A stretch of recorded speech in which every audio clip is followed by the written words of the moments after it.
জিতেছি। একদম এটাই বলছি, মমতা বন্দ্যোপাধ্যায়ের মুখ ছিল বলে আমরা সবাই জিতেছি। মমতা বন্দ্যোপাধ্যায় ডেফিনেটলি মুখ, তৃণমূলের ডেফিনেটলি জোড়া ফুলের চিহ্ন। রচনা বন্দ্যোপাধ্যায় না থাকলে হুগলি জেলা আসতো।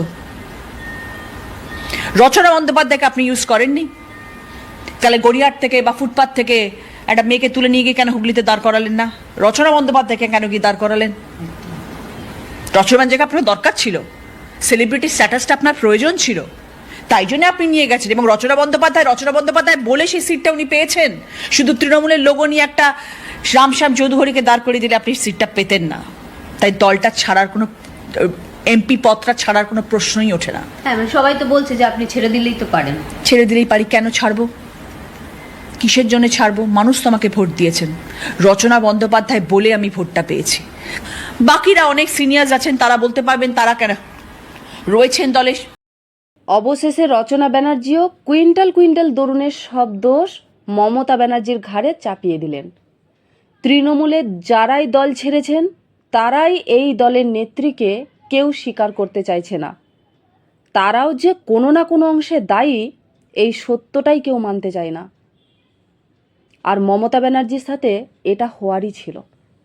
অভিনেতাদের নিয়ে ক্ষমতায় টিকে থাকার স্বপ্ন দেখেছিলেন, তাদের নেতা বানাতে চেয়েছিলেন, যাদের কিনা নেতা হবার কোনো যোগ্যতাই নেই।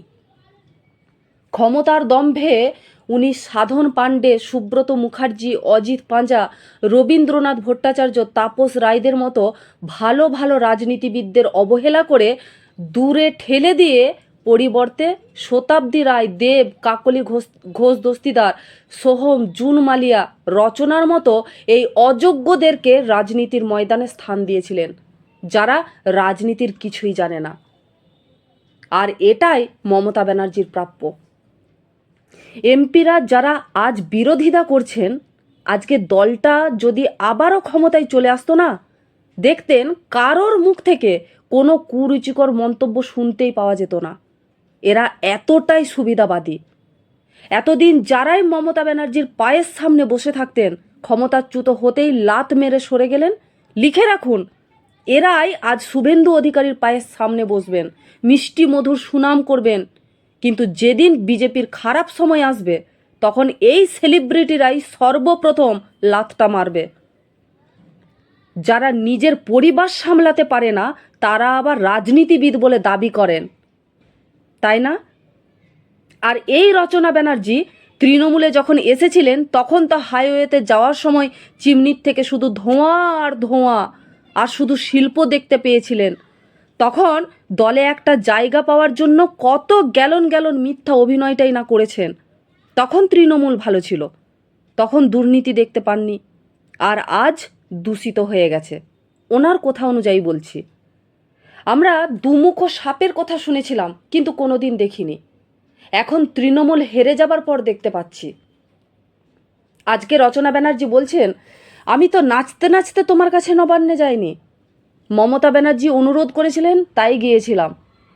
মমতা ব্যানার্জি অনুরোধ করলো আর আপনি চলে গেলেন। দলটায় যোগ দিয়েছেন 2 বছর আগে, আপনি জানতেন না তৃণমূল দলটা সম্পর্কে? সারদা নারদা কাণ্ড, রেশন দুর্নীতি, শিক্ষা নিয়োগে দুর্নীতি সামনে আসেনি? সারা ভারতবর্ষ জানে, আর আপনি জানতেন না? কলকাতায় থেকে পাবলিককে রূপকথার গল্প শোনাচ্ছেন না? আপনার সুযোগ সুবিধা পাওয়ার এগুলোর ইচ্ছা ছিল না? একতরফা মমতা ব্যানার্জির দোষারোপ করছেন। এতই যদি সম্মানের কথা ভাবতেন, তাহলে এত দুর্নীতির পরেও তৃণমূলে যোগ দিতেন না। সভা হলে একটা ঠিকভাবে বক্তব্য রাখতে পারেন না, স্ক্রিপ্ট মুখস্থ করে এসে বলতে হয়, আবার বড় বড় কথা বলছেন।